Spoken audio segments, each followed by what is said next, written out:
A day in my life as a Filipina living in Denmark. And this is my husband from Ukraine. Hi guys, samahan nyo kami mag-joyride sa bago naming scooter. Bumili kami ng dalawang scooter. In case na baka masira yung sasakyan namin. Mayroon kami scooter papunta sa work or sa shop. And yes, dala-dala namin yung helmet for safety. At perfect timing nga, sobrang ganda ng araw. Hindi masyadong malamig. Sakto lang talaga para mag-ikot at mag-enjoy sa labas. Ayan, nauna na siya. At ako, kailangan ko pa mag-practice.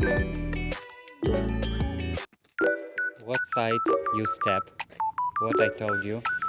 Ayan, napagsabihan. Hindi kasi ako marunong mag-balance. Hindi nga marunong mag-bike. First time ko to ha. At ayun, 1 hour kami nag-practice. Nag-try kaming dalawa sumakay sa isang scooter. Pero bawal to dito. Fast forward. Ayan, nag-ride na kami kahit saan kami napunta. Kahit mga sulok na lugar. Mai-enjoy mo talaga dahil sa sobrang ganda ng view.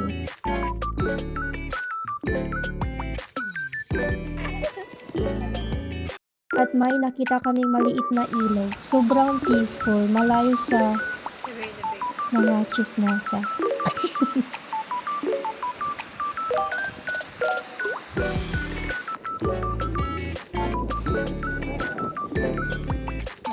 At nag-stop kami sa dagat. Sobrang init, pero yung tubig sobrang lamig. Akala ko makapag-swimming na, pero sobrang talagang lamig. Namiss ko talaga yung weather sa Pilipinas.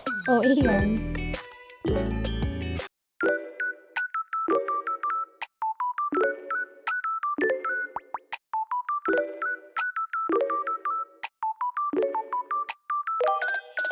So, dito nagtatapos ang ride namin today. Simple lang, pero sobrang saya.